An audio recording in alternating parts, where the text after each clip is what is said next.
বাইতুল্লাহ নির্মাণের ইতিহাস সম্পর্কে গত সপ্তাহে কিছুটা আলোচনা করা হয়েছিল।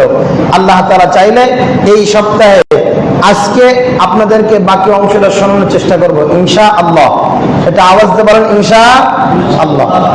আল্লাহ পাক রব্বুল আলামিন কোরআনে কারীমের ভিতরে বলতেছেন যে দুনিয়ার জমিনের মধ্যে সর্বপ্রথম আমি একটা ঘরের অবয়ব তৈরি করলাম, একটা স্তম্ভ তৈরি করলাম।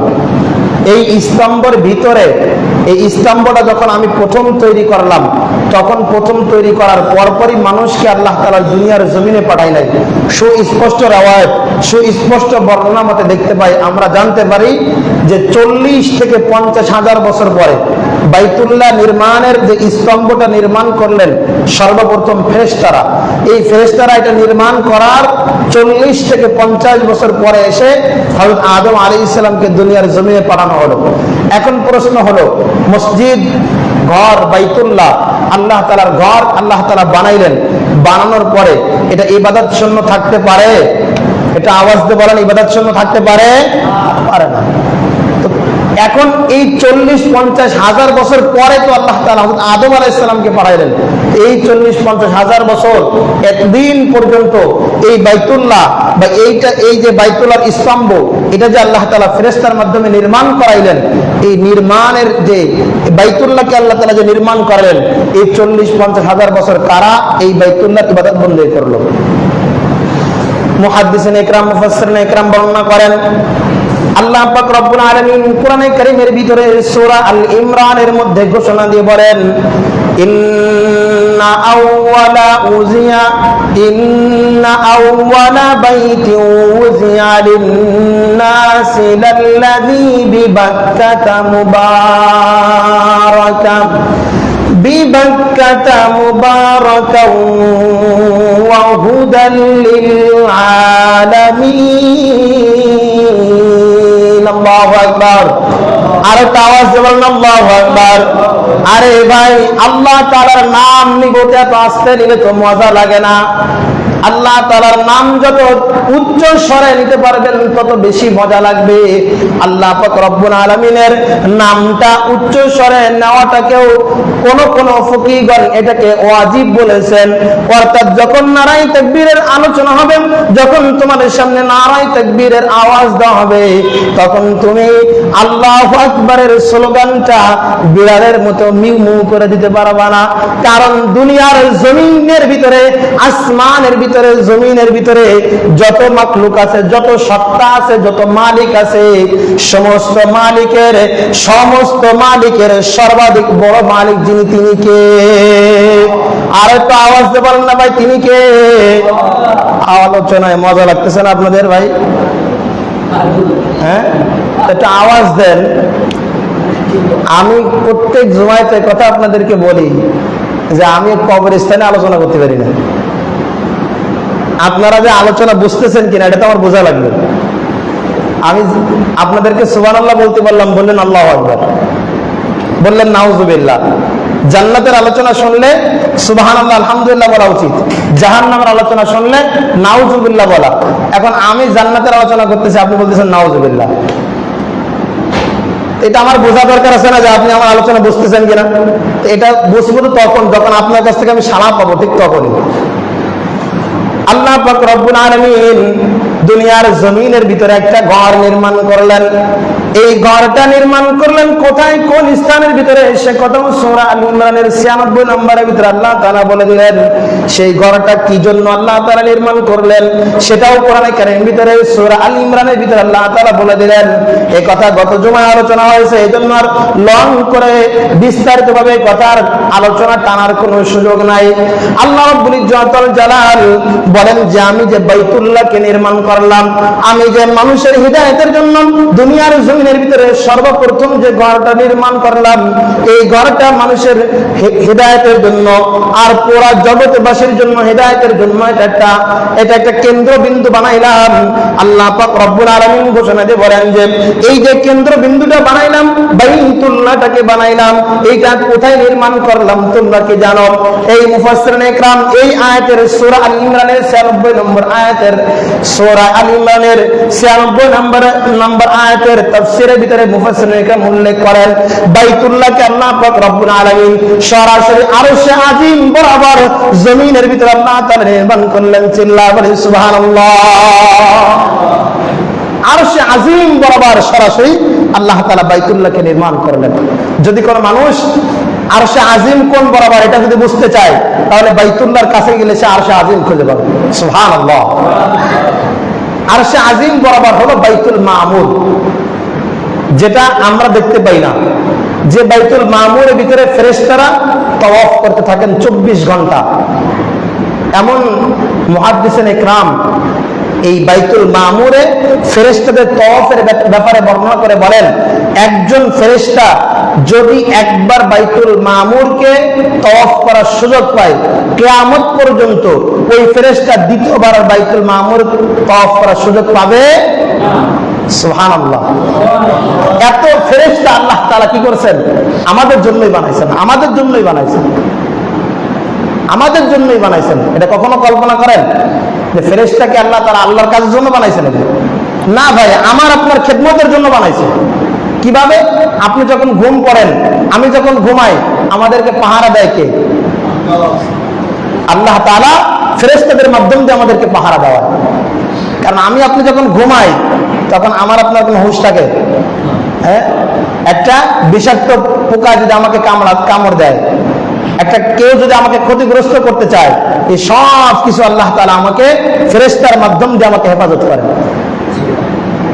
এই জন্য আল্লাহ পাক রব্বুল আলামিন এই ফেরেশতা আমাদের জন্য এত পরিমাণ ফেরেশতা আল্লাহ তাআলা আমাদের জন্য শুধুমাত্র কি করেছেন? তৈয়ার করেছেন যেন আমাদেরকে সুন্দরভাবে খিদমত করা যায়। এই কথা আল্লাহ তাআলা কোরআনে কারিমে অন্য জায়গায় বলছেন। আল্লাহ পাক রব্বুল আলামিন কোরআনে কারিমে বলেন যে বান্দা, শুধুমাত্র তোমাদেরকে বানাইছি আমি আল্লাহ পাক রব্বুল আলামিনকে ইবাদত বন্দেগী করবা এজন্য, আর দুনিয়ার জমিন দিয়ে আসমান এবং জমিনের ভিতরে যা কিছু দেখো এই সব কিছু তুমি মানুষের খিদমতের জন্য বানাইছি। চিল্লায়ে বলি সুবহানাল্লাহ। তারা তোমাকে খিদমত করবে এজন্য। কিন্তু আজকে আমি আপনি আল্লাহ তাআলার ইবাদত বন্দেগী ঠিক মতো করতে পারি না। এজন্য পাখি আমার কথা শোনে না, এজন্য আগুন আমার কথা শোনে না, এজন্য বাতাস আমার কথা শোনে না। হযরত ওমর ফারুক রাদিয়াল্লাহু তাআলা আনহুর ব্যাপারে একটা ঘটনা আসছে না? আগুন দেখছে ওমর ফারুক রাদিয়াল্লাহু তাআলা আনহু, ওই আগুনকে বলছে যাও তোমার জায়গায় তুমি ফিরে চলে যাও, ব্যাকে চলে যাও। আগুন আবার যার জায়গায় সে ফিরে চলে গেছে। এটা কেন? বলে ওমর ফারুক রাদিয়াল্লাহু তাআলা আনহু আল্লাহ তাআলার ইবাদত বন্দেগী করতে করতে এই পর্যায়ে পৌঁছায় গিয়েছিলেন, আল্লাহ তাআলা সন্তুষ্ট ছিলেন আর সমস্ত মাখলুক তার ইবাদত বন্দেগী করত, তার কথা শুনত। সুবহানাল্লাহ। যে কথা বলতেছিলাম যে আল্লাহ পাক রব্বুল আলামিন বাইতুল্লাহকে তৈরি করেছেন একদম সরাসরি আরশে আজিম বরাবর। আরশে আজিম বরাবর বাইতুল মামুর, আর বাইতুল মামুর বরাবর হলো বাইতুল্লাহ। যদি আল্লাহ পাক রব্বুল আলামিন আরশে আজিম থেকে কোনো জিনিস ফেলেন বা কোনো কিছু ফেলেন, সেটা বাইতুল মামুর, যেটা ফেরেশতারা তাওয়াফ করেন, ওই বাইতুল মামুরের ছাদের উপরে পড়বে। আর বাইতুল মামুর থেকে যদি কোনো কিছু ফেলা হয়, সেটা বাইতুল্লাহর ছাদের উপর এসে পড়বে। চিল্লায়ে বলি সুবহানাল্লাহ। আল্লাহ পাক রব্বুল আলামিন এই বাইতুল্লাহকে তৈরি করলেন। তৈরি করার পরে 40 থেকে 50 হাজার পরে এসে আদম আলাইহিস সালামকে পাঠাইলেন। এতদিন পর্যন্ত মুফাসসিরিন ইকরাম বর্ণনা করেন এই 40 থেকে 50 হাজার বছর যে দীর্ঘায়িত হয়ে গেল, বাইতুল্লাহ নির্মাণের সাথে সাথে আল্লাহ পাক রব্বুল আলামিন মানুষ কিন্তু দুনিয়ার জমিনের ভিতরে পাঠায় দেয় নাই। এই যে 40-50 হাজার বছর পরে এসে আদম আলাইহিস সালামকে আল্লাহ পাক রব্বুল আলামিন দুনিয়ার জমিনে পাঠাইলেন। এই পুরা 40-50 বছর ধরে ওই বাইতুল্লাহর যে স্তম্ভ ফেরেশতারা নির্মাণ করেছিল, ওই বাইতুল্লাহকে যে ফেরেশতারা নির্মাণ করেছিল, ওই বাইতুল্লাহকেও ওই ফেরেশতাদেরকে দিয়ে আল্লাহ তাআলা তার ইবাদত বন্দেগী করাইছেন। অর্থাৎ এখান থেকে বোঝা যায় যে আল্লাহ পাক রব্বুল আলামিনের ঘর দুনিয়ার জমিনের ভিতরে যেখানে একবার নির্মাণ হয়েছে, সেই ঘরটা কিয়ামত পর্যন্ত কখনো ইবাদত শূন্য থাকবে আওয়াজ দিয়ে বলেন থাকবে না। আল আকসা বাইতুল মুকাদ্দাস ফিলিস্তিনের ভিতরে দখল করার জন্য কত ষড়যন্ত্র চলতেছে। এখান থেকে মনে হয় 2 দিন আগেও দেখলাম যে দীর্ঘ 40 দিন পরে আবারও বাইতুল আকসা আজান হবে। সংবাদ দেখতেছিলাম 2-3 দিন আগে, মনে হয় গতকালে কি তার আগের দিন দেখতেছিলাম। তো বাইতুল আকসা আল্লাহ পাক রব্বুল আলামিন ওই আকসাকেও ইবাদত শূন্য রাখবেন না। এজন্য আল্লাহ পাক রব্বুল আলামিন মাঝে মাঝে এমন অবস্থা তৈরি করে দেন যে এই বাইতুল আকসাকে খুলে দেন, উন্মুক্ত করে দেন। ইহুদিদের যে ষড়যন্ত্র, যে হামলা, সেটাতে কিছুটা কি করেন আল্লাহ পাক রব্বুল আলামিন নিরাপত্তা দান করেন। করার সাথে সাথে পুরা ওই ফিলিস্তিনের ভিতরে, গাজার ভিতরে যত মুসলমান আছে, সমস্ত মুসলমান সমস্ত ভয় ডরকে দূরে সরে দিয়ে বাইতুল আকসায় হাজিরা দিতে হাজার হাজার মুসলমান, হাজার হাজার মুসল্লি যায়, উপচে পড়া ভিড় সেখানে শুরু হয়ে যায়। চিল্লা বলেন ঠিক না বেঠিক? এই জন্য কি বাইতুল আকসাকেও আমি আপনি যতই দখল করতে চাই না কেন, আল্লাহ তাআলা এটাকে দখল করতে দেওয়ার কোন সুযোগ দিবে না, সুযোগ দিবে না। কারণ এই ঘর কার ঘর? আরেকটা আওয়াজ দেব, এই ঘর কার ঘর? বাইতুল আকসা কার ঘর? আল্লাহর ঘর। শুধু আল্লাহর ঘর এটা তো ঠিকই আছে, বরঞ্চ তার বড় ইতিহাস আছে। সেই ইতিহাস হলো যে বাইতুল্লাহ তৈরির 40-50 দিন পরে এসে বাইতুল আকসাকে আল্লাহ তাআলা তৈরি করেন। সুবহানাল্লাহ। অর্থাৎ পৃথিবীর জমিনের দ্বিতীয় মসজিদ হলো বাইতুল আকসা, বাইতুল মুকাদ্দাস। এই ঘরকে এত সহজে ইহুদি খ্রিস্টান দখল করে নেবে, এটা বিশ্বাস করা যায়? কোশ্চেন কেন সম্ভব? কিয়ামত হয়ে যাবে, এরপর বাইতুল আকসা ইহুদি খ্রিস্টান দখল করার মতো ক্ষমতা শক্তি পাবে না। তো যে কথা বলতেছিলাম যে বাইতুল্লাহ আল্লাহ পাক রব্বুল আলামিন তৈরি করলেন, তৈরি করার 40-50 বছর পরে এসে আল্লাহ পাক রব্বুল আলামিন হযরত আদম আলাইহিস সালামকে দুনিয়ার জমিনে পাঠালেন। হযরত আদম আলাইহিস সালামকে দুনিয়ার জমিনে পাঠানোর পরে হযরত আদম আলাইহিস সালাম বাইতুল্লাহকে আর খুঁজে পায় না। আল্লাহ পাক রব্বুল আলামিন ওই বাইতুল্লাহকে দিয়ে হযরত আদম আলাইহিস সালামকে ওই বাইতুল্লাহর ইবাদত বندگی করাবেন। এজন্য আল্লাহ পাক রব্বুল আলামিনের পূর্ব পরিকল্পনা ছিল। এই কথা গত জুমায় এই কথা বলেছি যে আল্লাহ পাক রব্বুল আলামিন হযরত আদম আলাইহিস সালামকে দুনিয়ার জমিনের ভিতরে পাঠাবেন। এই চিন্তা চেতনা আল্লাহ পাক রব্বুল আলামিনের ভিতরে, আল্লাহ পাক রব্বুল আলামিনের কুদরতি জেহেনের ভিতরে একদম আদম আলাইহিস সালামকে তৈরি করার আগ থেকেই ছিল। কারণ আল্লাহ পাক রব্বুল আলামিন আদম আলাইহিস সালামকে তৈরি করার আগে ফেরেশতাদেরকে ডাক দিলেন, বলেন ওগো আমার ফেরেশতারা, আমি দুনিয়ার জমিনের ভিতরে আমার একটা খলিফা বানাইতে চাই, যারা আমি আল্লাহ পাক রব্বুল আলামিনের ইবাদত বندگی করবে। অর্থাৎ বোঝা গেল এই খলিফা যে আল্লাহ পাক রব্বুল আলামিন বানাইতে চান, এই কথা বলা আদম আলাইহিস সালামকে আল্লাহ তাআলা বানালেন।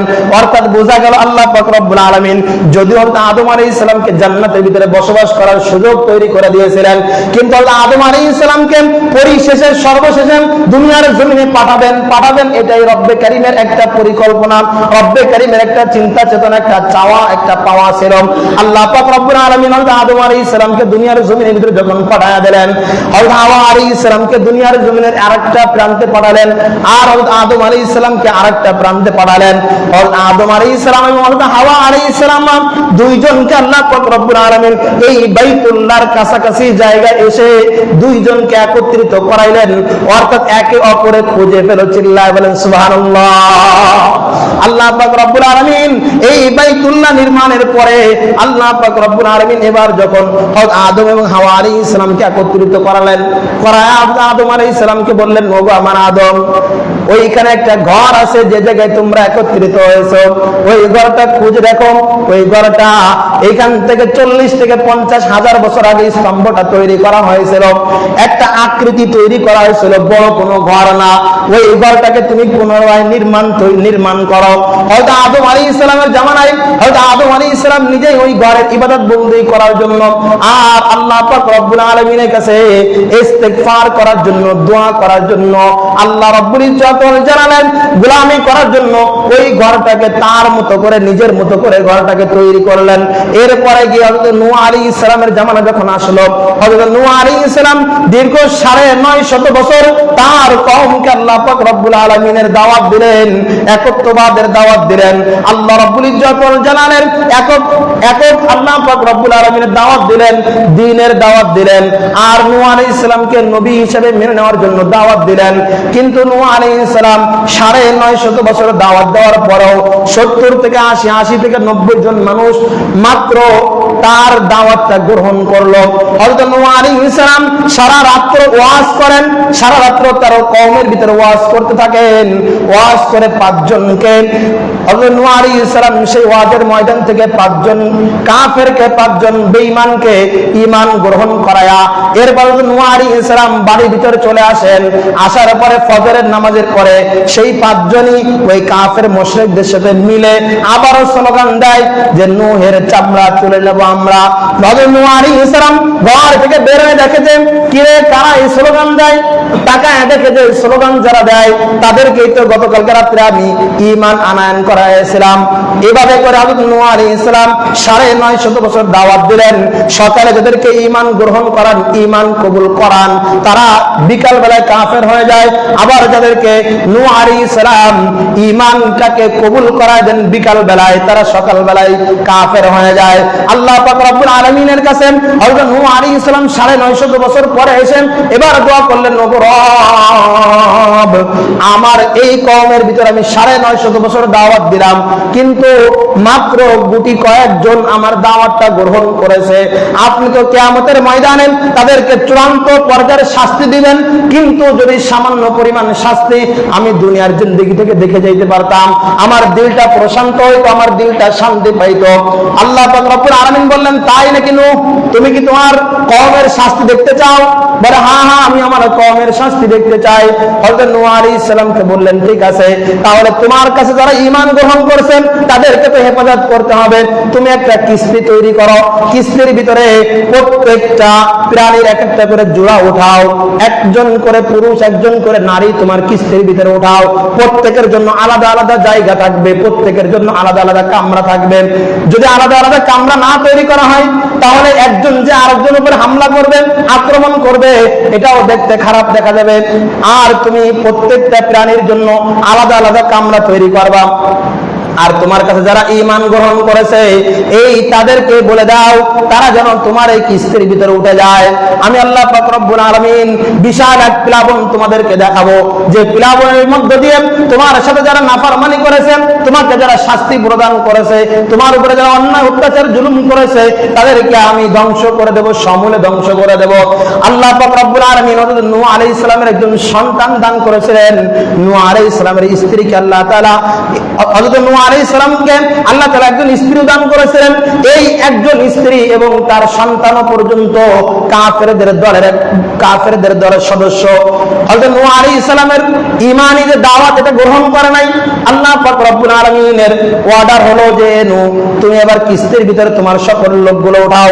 আজকে রাতেই আমি আল্লাহ পাক রব্বুল আলামিন প্লাবন দেব, যে প্লাবন দিয়ে পুরা জগৎটাকে আমি ধ্বংস করে দেব। আল্লাহ পাক রব্বুল আলামিনের ওয়াদা অনুযায়ী, আল্লাহ পাক রব্বুল আলামিন হুকুমার আদেশ অনুযায়ী নূহ আলাইহিস সালাম তার ওই 70-80 জন কওমের লোক নিয়ে যারা ঈমান গ্রহণ করেছে তাদেরকে নিয়ে, আর প্রত্যেকটা জোড়ায় জোড়ায় এক একটা করে প্রাণী নিয়ে হযরত নূহ আলাইহিস সালাম কিস্তির ভিতরে উঠলেন। আল্লাহ পাক রব্বুল আলামিন প্লাবন দিয়ে দিলেন। এই প্লাবনের ভিতরে দেখতেছেন যে তার স্ত্রী, নিজের স্ত্রী, কলিজার টুকরা স্ত্রী সাও ভেসে চলে যায়, কলিজার টুকরা সন্তান সাও ভেসে চলে যায়। কিন্তু রব্বে কারীমের কাছে এই কথা বলার কোনো সুযোগ নাই। রব্বে কারীমের সাথে এই কথা বলে যে তার সন্তান আর তার স্ত্রীকে নিজের যে কিস্তি আছে কিস্তির ভিতরে উঠায় নেবে, এই সুযোগটুকু আল্লাহ রাব্বুল ইজ্জত ওয়াল জালাল দেন নাই। এদিকের আলোচনা অনেক লং হয়ে যায়। হযরত নূহ আলাইহিস সালামের সময় যে প্লাবন, এই প্লাবনের মধ্যে দিয়ে আল্লাহ পাক রব্বুল আলামিন এই বাইতুল্লাহকে আবার ধ্বংস করে দিলেন। অর্থাৎ এই বাইতুল্লাহকে ওই যে প্লাবনের মধ্যে দিয়ে যে বালি উঠছে, এই বালি দিয়ে এই বাইতুল্লাহকে আল্লাহ রাব্বুল ইজ্জত ওয়াল জালাল আবার ঢেকে দিলেন। ঢেকে দেওয়ার পরে যখন যেদিন প্লাবন শেষ হয়ে গেল, প্লাবন শেষ হয়ে যাওয়ার সাথে সাথে হযরত নূহ আলাইহিস সালাম এসে আর জমিনের ভিতরে কিছুই খুঁজে পায় না। সমস্ত গাছপালা, তরুলতা যা কিছু ছিল সব কিছুকে আল্লাহ রাব্বুল ইজ্জত ওয়াল জালাল ধ্বংস করে দিয়েছেন। এর ভিতরে হযরত নূহ আলাইহিস সালাম বাইতুল্লাহকে খোঁজেন, কিন্তু সেই বাইতুল্লাহটাও খুঁজে পাওয়া যায় না। হযরত নূহ আলাইহিস সালাম আল্লাহ রাব্বুল ইজ্জত ওয়াল জালালের কাছে দোয়া করলেন, আল্লাহ তাআলার কাছে বললেন, ও আল্লাহ, আমার এই যে কওমকে নিয়ে আমি কিস্তির ভিতরে উঠেছিলাম, তাদেরকে নিয়ে ইবাদত করতাম, একটা ঘর ছিল, যে ঘরকে আপনি বাইতুল্লাহ হিসেবে আখ্যায়িত করেছেন, কাবা হিসেবে আখ্যায়িত করেছেন, সেই বাইতুল্লাহকে তো আর খুঁজে পায় না। আপনি কি এই বাইতুল্লাহকে ধ্বংস করে দিলেন নাকি? ও আল্লাহ, আমরা এবার নতুন করে কোথায় গিয়ে আপনার ইবাদত বন্দেগী করব, আপনার কুদরতি পায়ের মধ্যে সিজদা লাগাবো? হযরত নূহ আলাইহিস সালামকে বললেন, ও নূহ, তোমাকে একটা চিহ্ন দেখানো হচ্ছে, ওই চিহ্নটা তুমি খুঁজে দেখো, সেখানে বাইতুল্লাহ খুঁজে পাবা। ওই বাইতুল্লাহ যখন খুঁজে পাবা তখন ওই বাইতুল্লাহকে নতুন করে পুনর্নির্মাণ করবে, তোমার মতো করে তুমি এটাকে আবার নতুন করে সংস্কার করবে। হযরত নূহ আলাইহিস সালাম যখন বাইতুল্লাহকে খুঁজে পেলেন, বাইতুল্লাহকে খুঁজে পাওয়ার পরে হযরত নূহ আলাইহিস সালাম ওই বাইতুল্লাহকে আবার নতুন করে সংস্কার করলেন। ওই বাইতুল্লাহকে নতুন করে সংস্কার করার পরে দীর্ঘদিন অতিবাহিত হয়ে গেল। দীর্ঘদিন অতিবাহিত হয়ে যাওয়ার পরে ওই ঘরের ভিতরে জাহেলি যুগের মধ্যে ওই ঘরের ভিতরে বাইতুল্লাহর মতো একটা সম্মানিত স্থানের মধ্যে কাফের মুশরিক আর বেদুইন যারা ছিল, যারা মুশরিক ছিল, তারা ওই বাইতুল্লাহর ভিতরে 360টা মতান্তরে কম বেশ হইতে পারে এমন কিছু সংখ্যক মূর্তি তারা ঘরের ভিতরে উঠালেন। চিল্লায়া বলেন নাউজুবিল্লাহ। এই ঘর আল্লাহ রাব্বুল ইজ্জত ওয়াল জালাল হেদায়েতের জন্য বানালেন, হুদাল লিল আলামিন। এই ভাষা আল্লাহ পাক রব্বুল আলামিনের, আমার ভাষা না, আমি খতিব সাহেবের ভাষা না এটা। আপনি সূরা আল ইমরানের 96 নম্বর আয়াতটা খুঁজে দেখেন, একদম শেষ শব্দটা আল্লাহ রাব্বুল ইজ্জত ওয়াল জালাল হুদাল লিল আলামিন শব্দ ব্যবহার করছেন। যে ঘরটা হেদায়েতের জন্য আল্লাহ পাক রব্বুল আলামিন বানালেন, সেই ঘরের ভিতরে কতগুলো মূর্তি তারা তৈরি করে উঠায়া সেখানে তারা অন্য অন্য দেবতার, ভিন্ন ভিন্ন দেবতার পূজা করতে লাগলো। হায় আফসোস, আল্লাহ পাক রব্বুল আলামিন ওই ঘরের কাছেই রহমাতুল লিল আলামিনকে পাঠাবেন। চিল্লা বলেন সুবহানাল্লাহ। আল্লাহ হলেন রব্বুল আলামিন, ঘর দিলেন হুদাল লিল আলামিন, পাঠাবেন রহমাতুল লিল আলামিন। সুবহানাল্লাহ, কত বড় মিল আল্লাহ তাআলা রেখেছেন।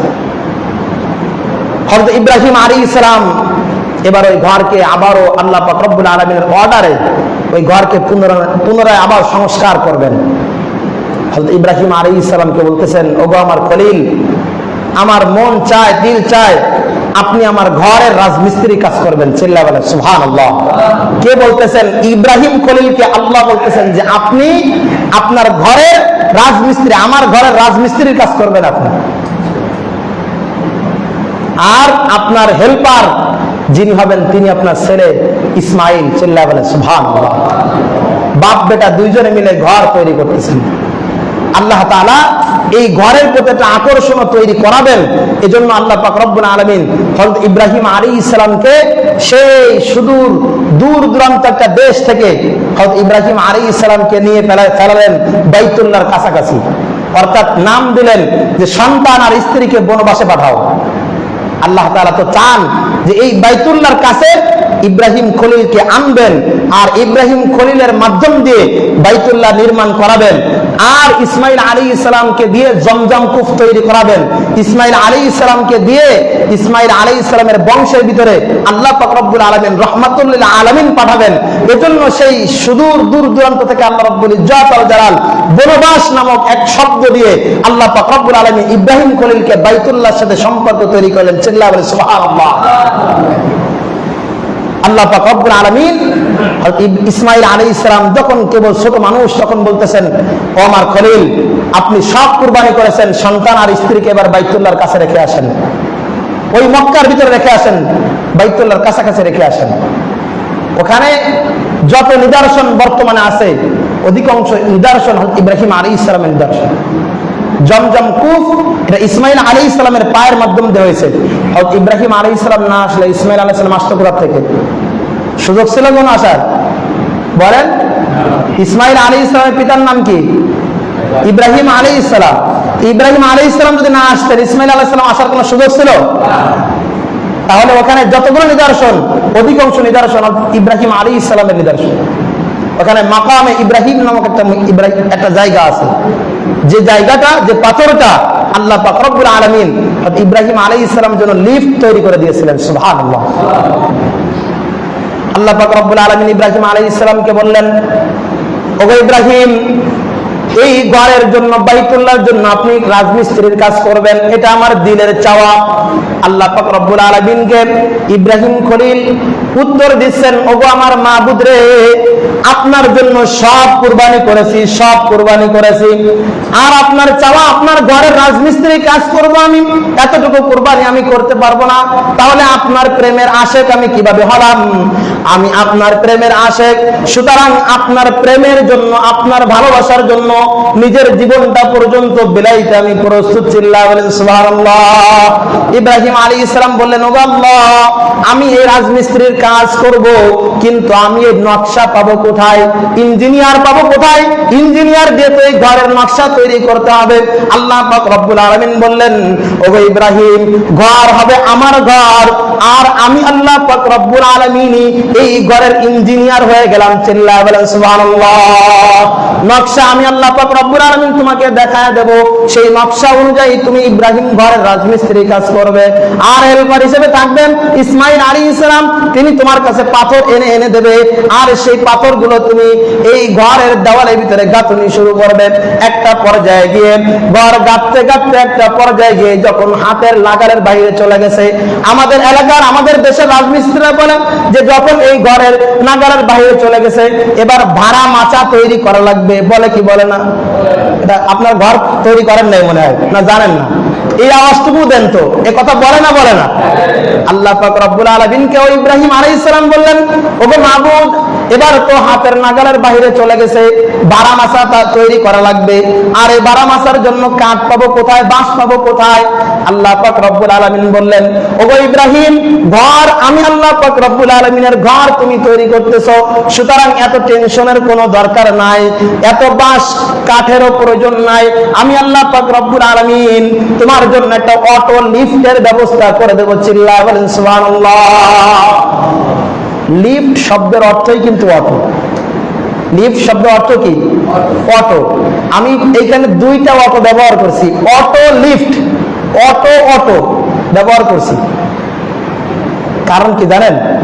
লিফট আমরা অধিকাংশই বাড়ি না থাকলেও বিভিন্ন অফিস আদালত বিভিন্ন জায়গায় যাওয়ার কারণে ব্যবহার করে থাকি। লিফটে উঠার পরে আপনার ওই লিফটকে বলতে হয় যে আমি কয় তলায় যাব, তারপরে কিন্তু আমাকে নিয়ে যায়, নাকি ওই ভিতরে দাঁড়া থাকলে আমাকে নিয়ে যায়? কোনটা বলা লাগে কিনা বলেন? না বললে নিয়ে যায়? নিয়ে যায় না। কিন্তু ইব্রাহিম আলাইহিস সালামকে আল্লাহ পাক রব্বুল আলামিন এমন একটা পাথর দিলেন যে পাথরের পর ইব্রাহিম আলাইহিস সালাম দাঁড়ান, আর ওই ইব্রাহিম আলাইহিস সালামের জন্য যতটুকু উঁচু হওয়া প্রয়োজন পাথর ঠিক ততটুকু হয়। চিল্লা বলে সুবহানাল্লাহ। আবার যতটুকু নামার দরকার হয় ঠিক ততটুকু এই পাথরটা আস্তে আস্তে নেমে যায়।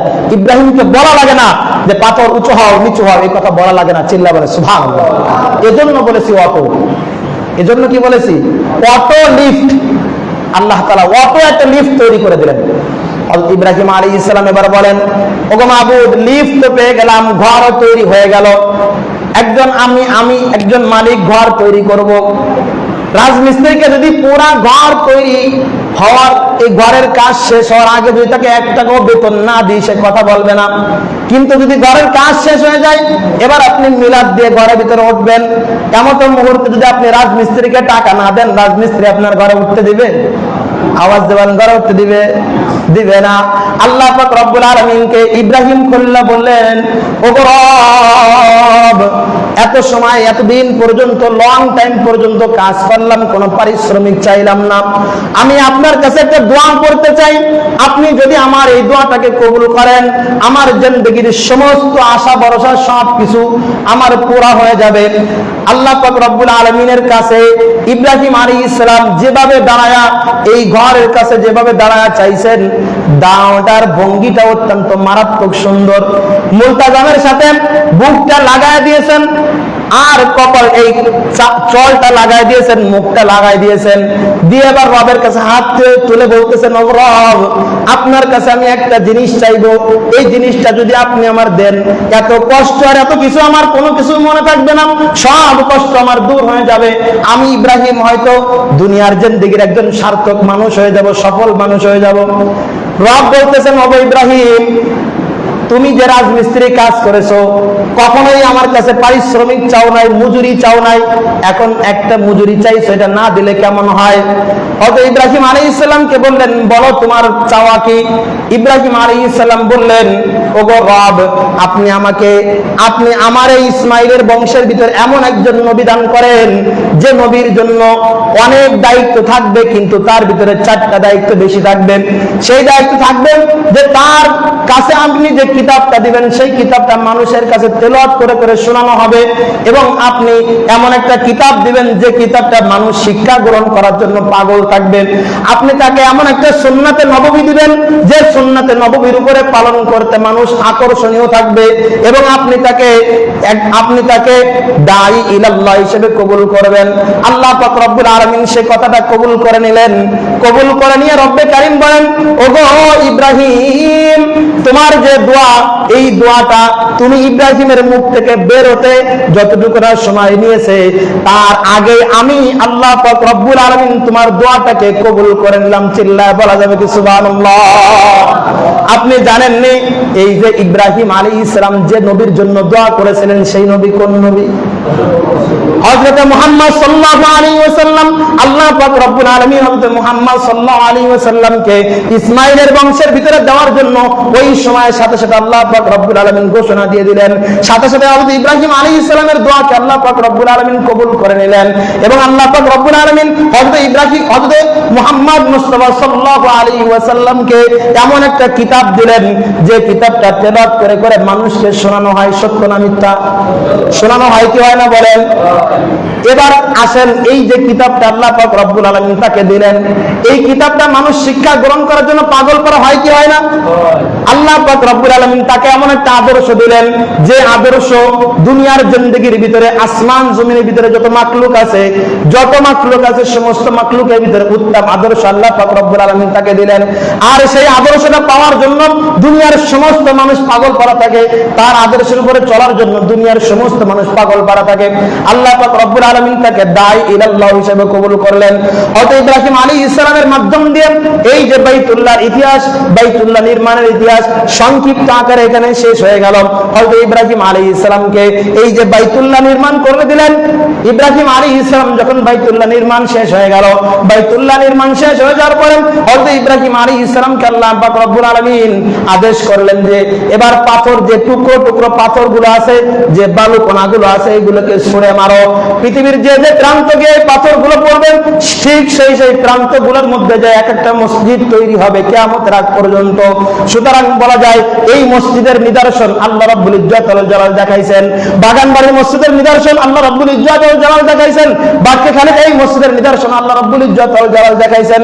সুতরাং আমি এই কথা বলতে পারি দ্বিধাহীন চিত্তে যে এই ঘরটাও বাইতুল্লাহ ঘরের থেকে কোনো অংশে কম না। চিল্লাবেন ঠিক না বেড়ি? এই জন্য ভাই এই ঘরের সাথে সম্পর্ক রাখা দরকার আছে না নাই? আছে না নাই বলেন?